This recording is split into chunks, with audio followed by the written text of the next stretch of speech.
Jeremiah Kane, a retired U.S. Army Ranger, pulls into a remote gas station on his way to visit his mother. It's late evening, the sun dipping below the horizon, casting long shadows over the station. Just as he's filling up his truck, a group of leather-clad bikers rolls in, engines growling like beasts. Kane senses trouble immediately. Gruff stares, arrogant smirks. What the bikers don't realize is that they've just picked the wrong man to intimidate. Kane's past is darker than they can imagine. Jeremiah Kane drove the winding backroads of Texas, his truck rumbling steadily as the sun dipped low, casting the vast countryside in deep hues of orange and purple. For Kane, a retired Army Ranger, the solitude of the open road was therapy, a way to escape the weight of a violent past. Yet tonight, the air carried an edge that made him uneasy. Ahead, a flickering neon sign announced a small gas station. The place looked worn, peeling paint, a creaking sign swaying in the wind, but it was a beacon of necessity. Kane pulled into the gravel lot, noting the emptiness save for a lone, elderly clerk visible through the station's glass door. A stray cat prowled near the pumps, its movements languid. Kane stepped out of his truck, the cool evening air brushing against his face as he stretched his tall, muscular frame. He began filling his tank, the rhythmic click of the pump the only sound breaking the quiet. Then he heard it, a low, distant rumble. His instincts flared. Moments later, the growl of motorcycle engines grew louder, and 6 riders emerged from the shadows, their headlights cutting through the dusk. The bikers rolled into the station like a pack of predators, their black leather jackets emblazoned with a coiled snake logo. The Iron Serpents. Kane didn't need introductions to know what they were. Troublemakers, a gang with a reputation for chaos. As they parked, their presence weighed heavily on the lot. Kane kept his focus on the pump, but his senses sharpened, his body instinctively tensing. He could feel their eyes on him, sizing him up. One of them, a wiry man with a snake tattoo winding around his neck, muttered something that drew laughter from the group. Their leader, a burly man with a thick beard and a scar down his cheek, exuded arrogance as he dismounted. Vance, Kane thought, recognizing the name from whispers in bars and truck stops. Through the glass, Kane watched as the bikers filed into the station, their voices loud and grating. They swarmed the small store, their jeers and laughter drowning out the faint rustle of the wind. The elderly clerk, visibly trembling, tried to appease them as they knocked over a display of snacks. Kane finished pumping gas and walked toward the station, his boots crunching on the gravel. The sound drew the bikers' attention. As he stepped inside, their conversation died, replaced by a heavy silence. 6 pairs of eyes fixed on Kane, and the tension in the room thickened. Vance leaned against the counter, a smirk playing on his lips. "Well, look what wandered in," he drawled. "You lost, stranger?" Kane ignored the question, placing a $20 bill on the counter. "For the gas," he said, his deep voice calm but firm.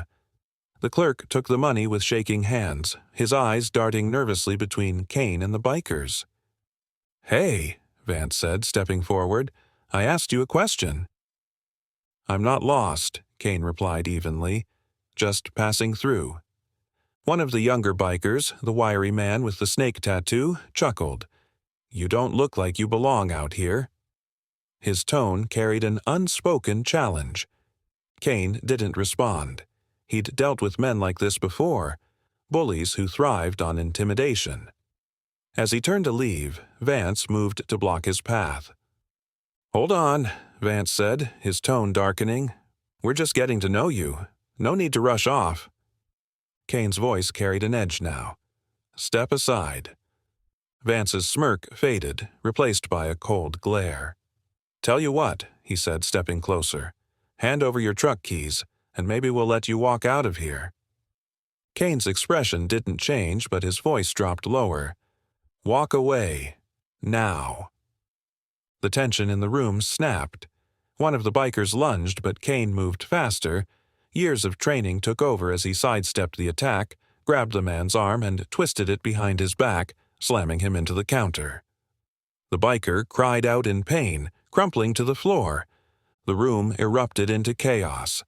Another biker swung a fist, but Kane ducked and countered with a brutal elbow to the ribs. He moved with precision, using the environment to his advantage. A chair became a shield, the counter a barrier. The bikers fought with brute force, but Kane's discipline and efficiency gave him the upper hand. Minutes later, 3 bikers lay groaning on the floor. The remaining 3 stood frozen, their bravado drained. Kane straightened, his breathing steady. "Leave," he said, his voice cold and commanding. Vance hesitated, his jaw tight, but he saw the truth in Kane's stance. They'd lost. With a muttered curse, he motioned for his crew to retreat. "This ain't over," he spat as they stumbled out. Kane watched them go, his sharp gaze following until the growl of their motorcycles faded. He turned to the clerk. "You okay?" The old man nodded shakily. "Thank you," he stammered. "I don't know what they would have done if you hadn't—" Kane gave him a small nod and stepped back outside. The night air was crisp and the faint chirp of crickets returned as the biker's presence faded. Climbing into his truck, Kane sat for a moment, letting the adrenaline drain from his system. Then he started the engine and pulled onto the road, the gas station receding in the rearview mirror. Trouble, he thought, had a way of finding him. But he'd be ready for it. The road stretched ahead under the moonlight. Jeremiah Kane drove in silence, the hum of his truck the only sound breaking the Texas night. Though the bikers had fled the gas station, Kane's instincts told him this wasn't over. Trouble had a way of following him, like a shadow. His grip tightened on the wheel as he replayed the encounter with the iron serpents. Their leader, Vance, wasn't the type to let go of a grudge. Kane had seen men like him before. Proud, dangerous, reckless. His gaze flicked to the rearview mirror. The road behind was empty, but the tension in his chest refused to ease. A few miles down, the glow of a diner's neon sign pierced the darkness. Kane realized he hadn't eaten since morning. He pulled into the parking lot, his tires crunching against the gravel. The diner, a weathered building with a faded red roof, seemed frozen in time. Inside, a handful of patrons sat at scattered booths, the murmur of conversation blending with the hum of a jukebox. Kane stepped inside, his boots thudding softly against the floor. The waitress, a young woman with tired eyes, greeted him with a nod and motioned to an empty booth. Kane slid into the seat, his back against the wall, giving him a clear view of the entrance. Old habits, he thought. Some things never changed. He ordered coffee and steak and eggs, the aroma briefly pushing aside his unease. But as he sipped his coffee, the low rumble of motorcycles drifted in from outside. Kane's jaw tightened. He set his cup down and glanced at the window. The motorcycles were back. The iron serpents parked haphazardly, their laughter cutting through the night. Vance led the pack, his scar catching the glow of the diner's neon lights. Kane's hand instinctively moved to the knife strapped to his boot. He didn't want to fight, not here, but he wasn't going to let them push him. The bell above the door jingled as the gang entered, their presence sucking the air out of the room. Conversation stopped. The waitress froze mid-step, her eyes wide with fear. Vance spotted Kane immediately, a slow grin spreading across his face. "Well, well," Vance drawled. "Looks like we're lucky tonight, boys. Our friend didn't get too far." Kane didn't move. His gaze stayed steady, his expression unreadable. The other patrons shuffled uncomfortably in their seats, a few quietly slipping toward the exit. Vance sauntered to Kane's booth, his boots echoing against the floor. He leaned on the table, his scarred face inches from Kane's. "You got lucky back at the gas station," he said, "but luck runs out." Kane's reply was calm. "Walk away, Vance." The gang leader chuckled darkly. "You made us look bad. That's not something we let slide." The other bikers spread out, positioning themselves around the diner. They were boxing him in. Rookie mistake, Kane thought. The waitress, trembling, approached with Kane's food. She set it down carefully, her hands shaking so much the coffee sloshed. Kane glanced at her, his voice soft. "Step back."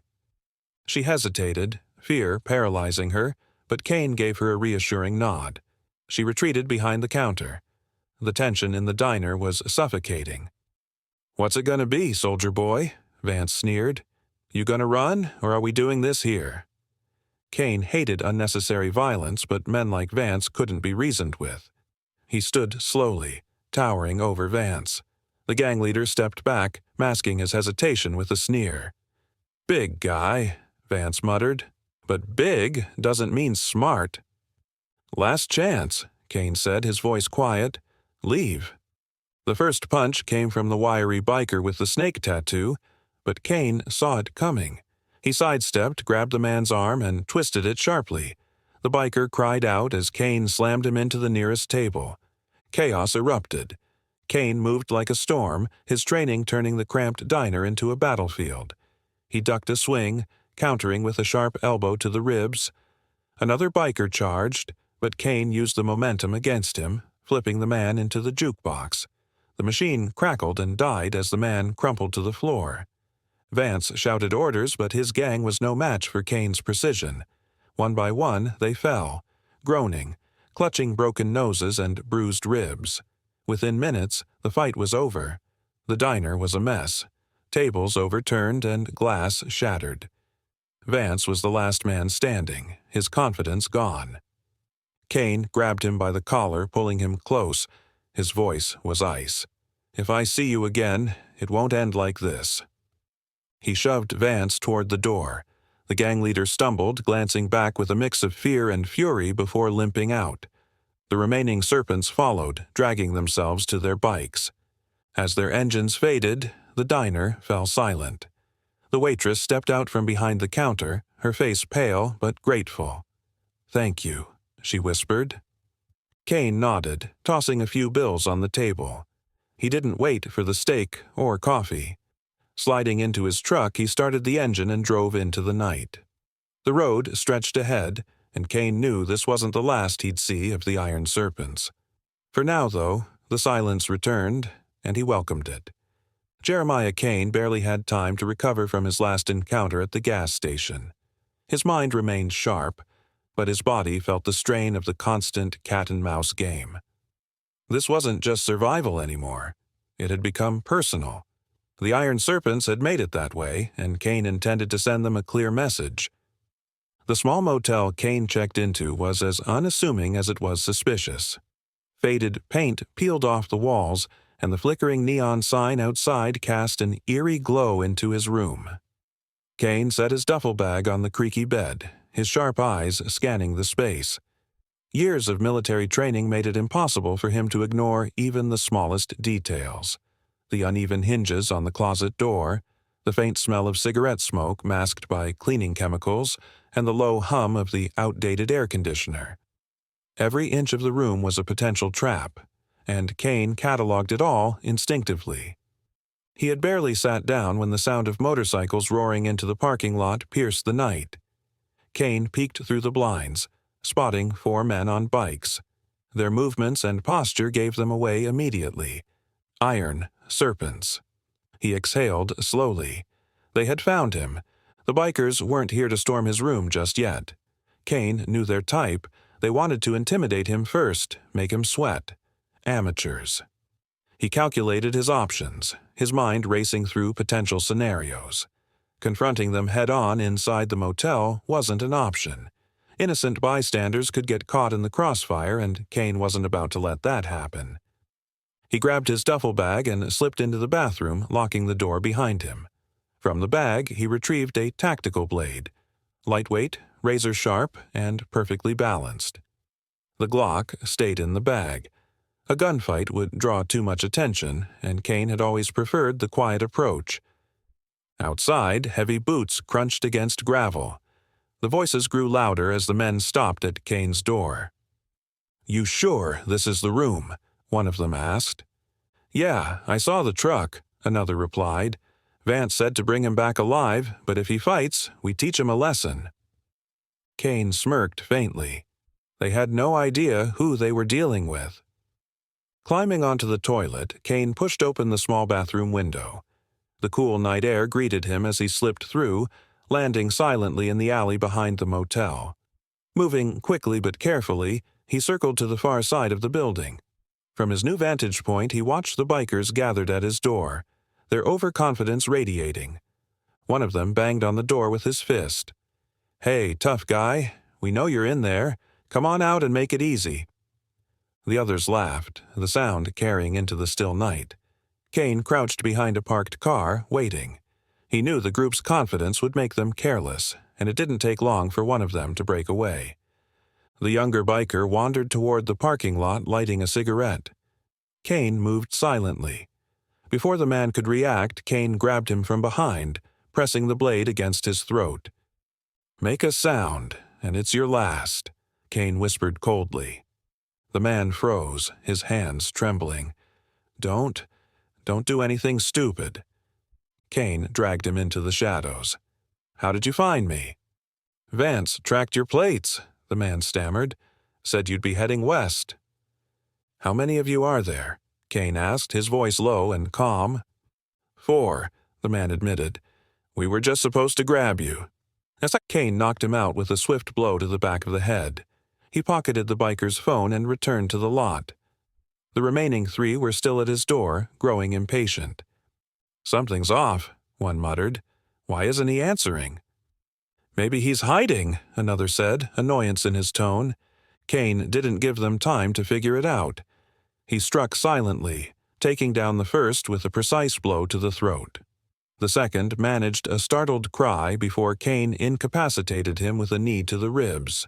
The third reached for a weapon, but Kane's blade pressed against his neck before he could react.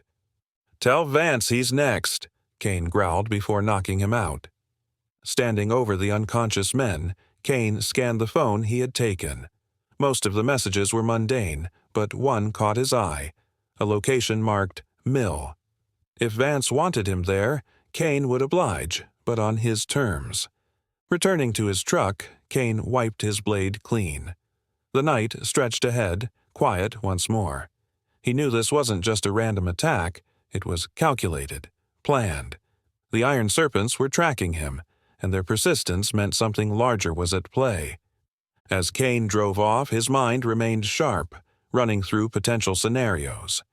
He tightened his grip on the wheel, the phone resting on the passenger seat next to his blade.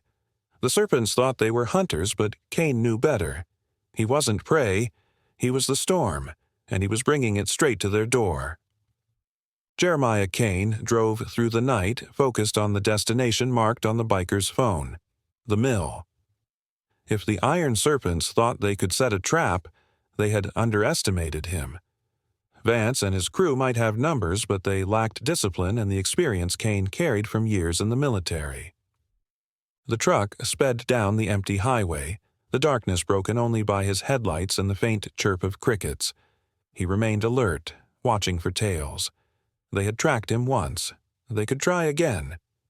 The occasional howl of a coyote punctuated the silence as his mind raced with scenarios. When he pulled into an all-night diner, the fluorescent lights buzzed softly above. Kane scanned the room. A few truckers, a waitress. Sliding into a booth, he ordered coffee and pie, though his appetite was elsewhere. Taking out the phone from the unconscious biker, he scrolled through the messages.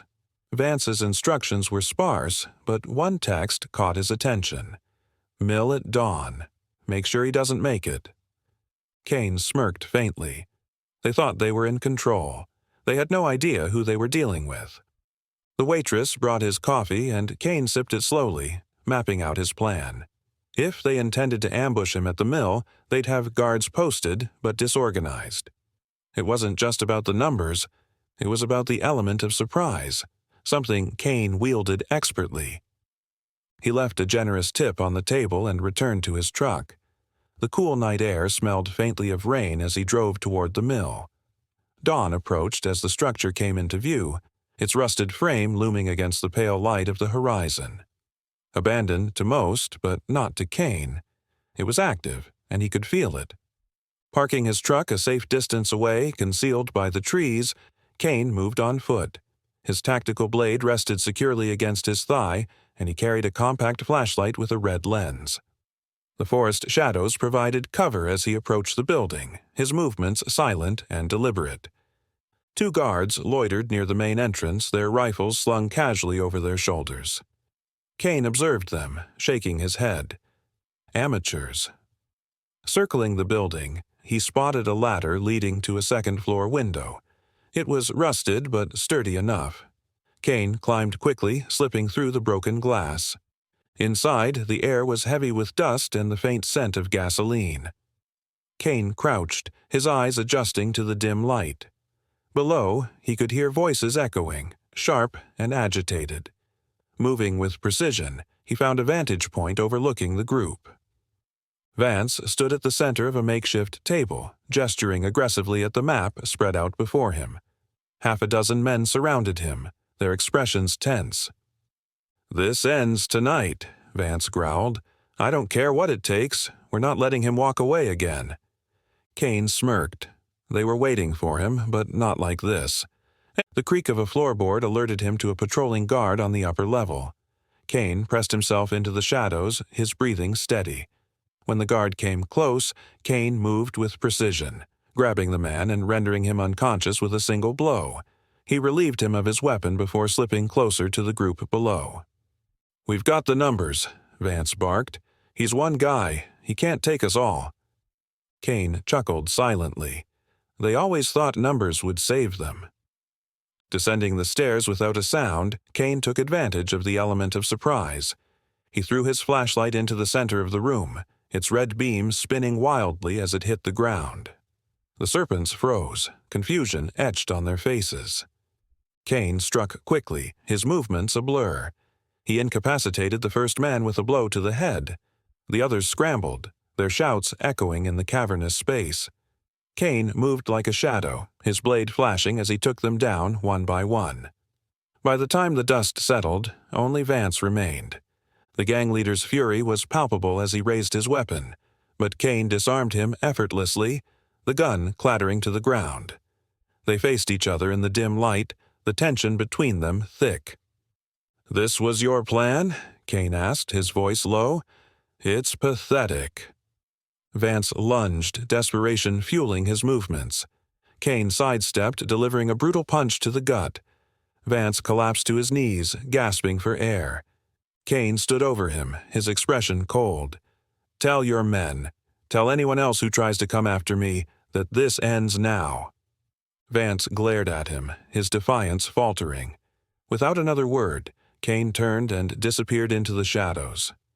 As he walked back to his truck, the first rays of sunlight painted the sky. Kane took a deep breath, his focus already shifting to the road ahead. He had dismantled their plan for now, but the iron serpents weren't finished. Their persistence meant something larger was at play, something Kane would need to uncover. The fight wasn't over, but for now, Kane had won another battle. This was just one step in a much larger war. The faint glow of the town on the horizon grew brighter as Jeremiah Kane drove closer. Silver Creek had been quiet, but he didn't expect the next stop to offer the same peace. This wasn't about escape anymore. It was about preparation. The iron serpents were hunting him, and Kane knew the time to confront them was near. As he entered the town, Kane noted its small but lively main street. Shops lined the road, their windows illuminated by warm light. A gas station and a hardware store stood side by side. Kane parked his truck in front of the hardware store, cutting the engine. The faint scent of rain lingered in the air, and clouds loomed on the horizon. Stepping inside, Kane scanned the shelves. The air smelled of sawdust and metal. Behind the counter, an older man greeted him with a nod. "Afternoon," the man said. "What can I do for you?" "Just browsing," Kane replied. He moved through the aisles, grabbing items he might need: rope, duct tape, and a utility knife. As he collected his supplies, Kane's sharp ears caught snippets of conversation between 2 customers at the counter. "Those bikers are back," one man muttered. "Saw them up at the old mill." "Figured they'd move on by now," the other replied. "Why are they sticking around?" Kane's grip on the utility knife tightened slightly, though his expression remained neutral. He approached the counter, setting down his items. "Thanks," he said as he handed over cash. Outside, Kane leaned against his truck, scanning the road. The old mill wasn't far. It was the kind of place Vance and his crew would use as a base. Secluded, spacious, and out of sight from the law. If Vance was planning his next move, Kane intended to make sure it was his last. The drive to the mill took less than 15 minutes. The structure loomed ahead, its rusted exterior and broken windows giving it a foreboding appearance. Kane parked his truck behind a cluster of trees, well out of sight, and moved on foot toward the building. His military training kicked in as he moved silently through the shadows, his steps deliberate and calculated. Several motorcycles were parked outside, their chrome frames catching the fading sunlight. Kane crouched near a window, peering inside. The interior was dimly lit, the air thick with dust. Vance stood at the center of the room, a map spread out on a table. A dozen bikers surrounded him as he barked orders.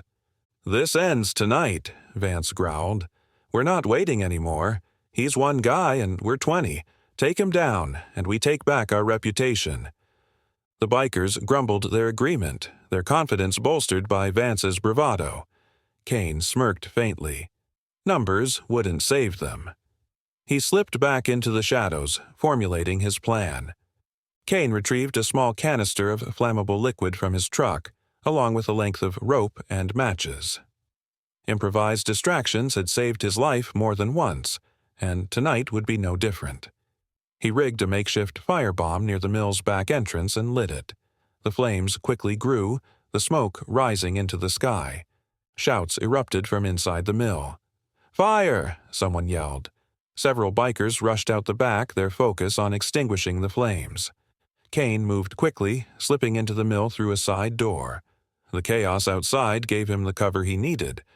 Inside, the remaining bikers were distracted. Kane struck fast and hard, taking out the nearest man with a blow to the back of the head. The biker crumpled silently. Another turned, his eyes widening in surprise, but Kane was already on him. A swift jab to the ribs and a knee to the face dropped him. The noise drew Vance's attention. He looked up from the table, his eyes narrowing as they locked onto Kane. "You've got guts," Vance said. Kane didn't respond. His focus remained sharp as the remaining bikers closed in. They moved as a group, but their attacks were uncoordinated. Kane used the narrow space to his advantage, grabbing a rusted pipe from the floor. He blocked a wild swing, countering with a strike to the attacker's shoulder. Another man lunged, but Kane sidestepped, sending him crashing into a stack of crates. One by one, the bikers fell until only Vance remained. The gang leader drew a knife, circling Kane like a predator. "Shoulda run when you had the chance," Vance sneered. "Should've walked away," Kane replied evenly. Vance lunged, his movements quick but reckless. Kane sidestepped the attack, grabbing Vance's wrist and twisting sharply. The knife clattered to the ground as Kane delivered a punishing blow to Vance's jaw. The gang leader stumbled back, blood dripping from his lip. Breathing heavily, Vance glared at Kane. "You think this ends with me?" he spat. "You have no idea who you're messing with." Kane stepped closer, his voice low and cold. "You're done. Tell your men, tell anyone else who comes after me. This ends now." Vance didn't respond, his defiance faltering as Kane's words sank in. Kane turned and walked away, leaving Vance slumped against the wall. Back at his truck, Kane paused, his gaze fixed on the horizon. He knew this wasn't over. Men like Vance always had allies, and the Iron Serpents were just one piece of a larger puzzle. But for now, the fight was done, and Kane was ready for whatever came next. The open road stretched before Jeremiah Kane, bathed in the faint glow of dawn. The storm clouds from the night before had cleared, leaving the air crisp. Kane replayed the confrontation at the crossroads, focusing on the quarry, the Serpent's core. This was the endgame where everything either unraveled or ended for good. The dirt road leading to the quarry was narrow, flanked by cliffs on one side and a dense forest on the other. Kane parked his truck at a safe distance, camouflaged by the trees. He grabbed his gear, Glock, blade, and essentials. This time, it wouldn't just be stealth, he would need precision and speed. He took a moment to survey the terrain, the weight of what lay ahead settling in his mind. The quarry was sprawling, its high fences enclosing pits, heavy machinery, and a central warehouse.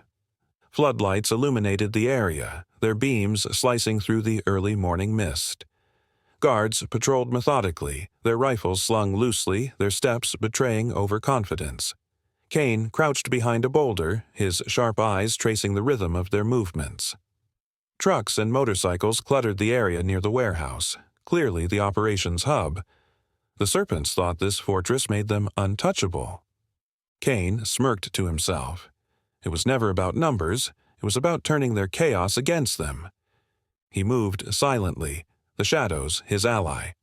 A lone guard patrolled the fence, oblivious to the danger lurking in the dark. Kane's blade struck swiftly, slicing cleanly across the man's throat. He caught the body before it could collapse, dragging it into the shadows. One down, countless more to go. Scaling the fence was straightforward, the rusted metal providing footholds. Kane landed softly on the other side, sticking close to the buildings to avoid the wide sweeps of the floodlights. Every movement was calculated, each step deliberate. His target was the central warehouse, the heart of the operation. The warehouse door was guarded by two men, their postures relaxed, their attention on anything but their surroundings. Kane waited, patient as always. When one of them stepped away to light a cigarette, Kane struck. The remaining guard didn't have time to react before a swift blow to the head ended his shift permanently. The smoker turned just as Kane closed the distance, his blade finding its mark. Two more down. Inside the warehouse, the air was thick with the smells of oil and metal. Crates were stacked high against the walls, the hum of machinery providing a constant backdrop. Kane moved deeper into the labyrinthine structure, his senses sharp. This wasn't just another serpent hideout. This was the nerve center. In the back of the warehouse, a makeshift office overlooked the floor through glass windows. A man stood inside, his back turned as he spoke into a phone. Kane recognized him instantly. This wasn't just another serpent. This was their leader, the one pulling the strings. Kane slipped into the office, his Glock raised. The man turned, his expression shifting from surprise to fury. "You must be Kane," the boss said, his voice cold. "You've caused me a lot of trouble." "That's the idea," Kane replied, his tone flat. The man lunged for a weapon on the desk, but Kane fired. The bullet grazed his shoulder, shattering the glass behind him. Staggering, the boss clutched his wound but didn't back down. "This doesn't end with me," he hissed. "You're just scratching the surface." "Maybe," Kane said, "but it's a start." The fight that followed was brutal. The boss was strong, his movements sharp and practiced, but Kane was relentless. A slash across the arm drew a roar of pain, yet the man swung a metal pipe with deadly intent. Kane ducked, countering with a punch that sent the boss crashing into a stack of crates. The pipe clattered to the floor as the leader slumped, gasping for air. Kane loomed over him, blade poised. "Who's behind this?" The boss laughed bitterly, blood staining his teeth. "You think I'll tell you? You've already lost." Kane's blade didn't falter. He pressed it against the man's throat, his voice low and icy. "Try me." The man hesitated, his bravado cracking under Kane's glare. "It's bigger than you think. The serpents are just the beginning. You'll never stop it." Kane stepped back, his expression unreadable. He knew he wouldn't get more out of the man. Instead, he delivered a final blow, knocking him unconscious. He searched the office quickly, gathering documents and a laptop, evidence of the serpent's operations. As he exited the warehouse, alarms blared. Someone had found the guards. Kane moved quickly, his path to the fence now a gauntlet of armed men. The chaos worked to his advantage. He slipped through the shadows, dispatching anyone who strayed too close. By the time he reached his truck, the quarry was in full disarray. The laptop and documents sat on the passenger seat as Kane drove away.